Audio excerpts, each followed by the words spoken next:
వినాయకుడు మూషికంపై పాశాన్ని ప్రయోగించిన తర్వాత వినాయకుడి వాహనంగా ఎలుక ఎలా మారిందో తెలుసుకుందాం. ఇంద్ర సభలో క్రోంచుడి అనుచిత ప్రవర్తనకు ఇంద్రుడికి కోపం వచ్చి ఎలుకగా మారమని శపించాడు. అయినా సరే ప్రవర్తన మార్చుకొని క్రోంచుడు ఎలుకగా దేవలోకాలన్నీ తిరుగుతూ అందరికీ విసుగు తెప్పించాడు. దీంతో మరోసారి ఆగ్రహించిన ఇంద్రుడు అతడిని దేవలోకం నుంచి కూడా తరిమేయమని ద్వారపాలకుడిని పురమాయించాడు. ద్వారపాలకులు ఎలుకను భూమిపైకి విసిరేశారు. అలా ఆ ఎలుక పరాశరుని ఆశ్రమానికి చేరింది. అక్కడ కూడా కుదురే లేదు. ఆశ్రమంలో ఏది కనిపిస్తే అది తింటూ అన్నింటినీ ధ్వంసం చేయడం మొదలుపెట్టాడు. ఒకసారి ఆ ఆశ్రమానికి వినాయకుడు రాగా ఆయనకు సంబంధించిన వస్తువులను సైతం పాడు చేశాడు. ఎలుకను పట్టుకుందామంటే ఎవ్వరికీ దొరకదు.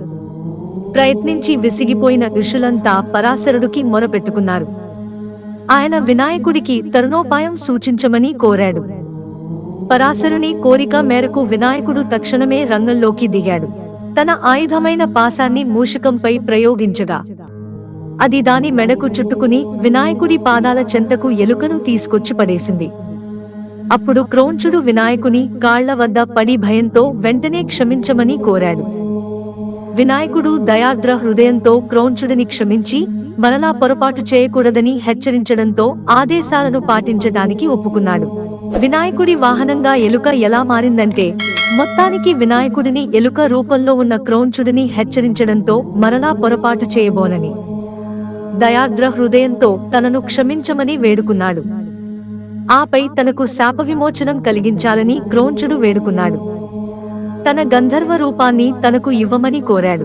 క్రోంచుడి శాపానికి కారణాన్ని గ్రహించిన వినాయకుడు ఇంద్రుని శాపం తొలగిపోయేది కాదని గ్రహించాడు. ఈ సమస్యకు పరిష్కారాన్ని సైతం ఆలోచించి ఉపాయాన్ని క్రోంచుడికి చెబుతాడు.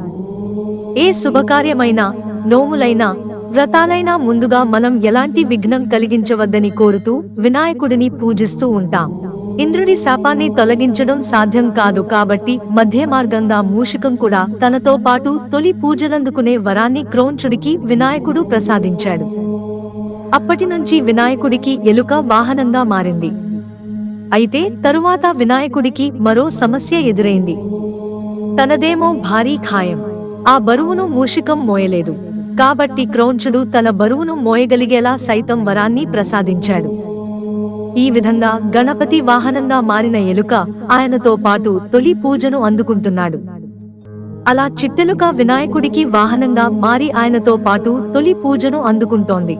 మిత్రులారా, ఛానల్ సబ్స్క్రైబ్ చేసుకోవడం మర్చిపోకండి. ధన్యవాదాలు.